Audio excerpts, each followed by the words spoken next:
जगन्नाथ जान सांग मैंने गोटे स्त्री ता स्वामीर मूल्य केते स्वामीर हस गोटे स्त्री सबुठ सुंदर उपहारटे। स्वामी को कष्ट गोटे स्त्री तो मृत्यु भली कष्टदायक। स्वामी को छत्र छाया तले गोटे स्त्री सबुठ सुरक्षित मन करे। गोटे स्त्री तांको बापांको परे जहा उपरे सबुठ बेसी भरोसा करी थाए से होउछंती केवल तांको स्वामी।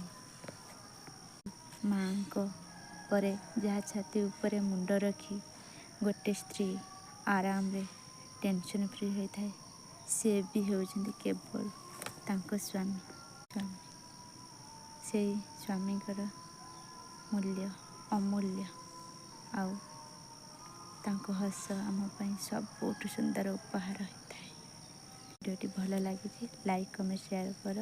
हाँ मो चैनल जदि नुआ सब्सक्राइब कर दिखाते एमती नुआ नुआ वीडियो देखापी। रही जय जगन्नाथ।